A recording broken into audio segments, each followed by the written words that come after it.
ប្រហុកខ្ទិះបាត់ដំបងជំរាបសួរអំពូមីងទាំងអស់គ្នាអ្នកដែរលើកយកមុខម្ហូបចាំអ្នកស្រុកបាត់ដំបងមកជួយបងប្អូនទាំងអស់គ្នាទៀតហើយមានប្រហុកមានម្ទេសធំមានសាច់ជ្រូកមានម្ទេសមានត្រាប់ម្ញងឬត្រាប់ចង្កោងខ្ទឹមសហើយនិងខ្ទិះដូង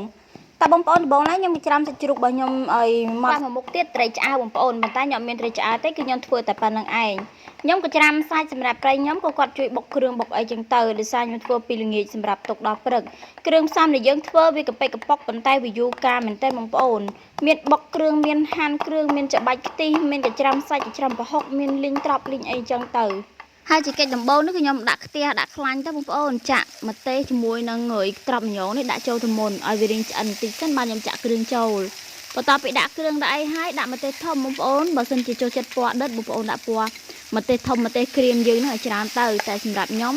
គឺខ្ញុំដាក់ប៉ុណ្ណេះគឺពណ៌មកល្មមពេញចិត្តស្ដុកតែម្ដងលីងត្រាប់នឹងគ្រឿងចូលគ្នាចំបល់ឲ្យបានរួចរាល់ហើយរីឈ្ងុយហើយចាក់ខ្ទិះដើមនឹងចូលបន្តិចសិនចាក់ខ្ទិះដើមចូលបន្តិចខ្ទិះដើមចូលបន្តិចហើយក៏ដាក់គ្រឿងក្រូចមានប៊ីចេងមានស្ករសមានអំបិលបន្តិចចឹងទៅបងប្អូនទាំងអស់គ្នាទោះលេងប្រហុកក៏ដោយក៏ថែមអំបិលមកចុងលាព្រាដើម្បីឲ្យវាមានរសជាតិដិត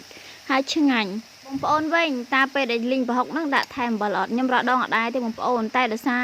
ដាក់គ្រឿងខ្ទិះផងអីផងអញ្ចឹងក៏ថែមអំបិលតិចទៅដើម្បីឲ្យវាមានរសជាតិដិតបន្ទាប់ពីលេងគ្រឿងក្រើឆ្អិនអស់ហើយបងប្អូនចាក់សាច់ជ្រូកជាមួយនឹងប្រហុកយើងចូលហើយកូរវាច្បល់ឲ្យចូលគ្នាអញ្ចឹងបែបហ្នឹងជាបន្តបន្ទាប់ទៅក្រោយមកបានយើងចាប់ផ្ដើមដាក់ខ្ទិះដើមមកខ្ទិះចុងអធិស្ឋានបងប្អូនខ្ទិះចុងចូលទាំងអស់តែម្ដងទៅដើម្បី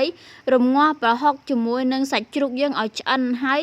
ឲ្យឡើងឈ្ងុយឈ្ងប់ហ្មងណាបងប្អូនទាំងអស់គ្នា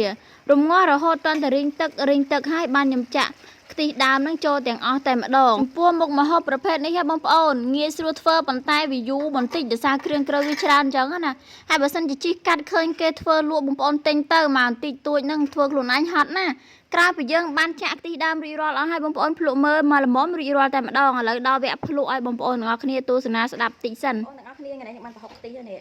ឡើងមកខ្ទះធំតែខ្ញុំចាក់ប៉ុណ្ណេះទេមកភ្លក់ឲ្យបងប្អូនមើលបងប្អូននេះក្តាប់ម្រះខ្ញុំម្រះធំខ្ញុំជំនាញគាត់ក្តាប់ម្រះមិនសូវជំនាញប៉ុន្មានជំនាញប្តីខ្ញុំក្តៅទៅសក់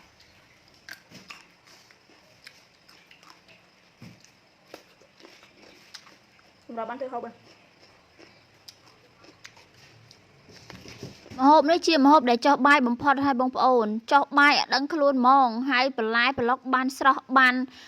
ស្រស់លាយគ្នាមកគឺជាតិមែនតែម្ដងណាហូបនឹងដៃចេះបានឆ្ងាញ់បើដាក់លព្រាដាក់អីអត់ឆ្ងាញ់ទេអត់ឆ្ងាញ់សោះតែម្ដងហើយគ្រាន់តែបានដៃ5ដៃ6ដៃ10អីចឹងទៅបានជាតិយកតែមែនតែ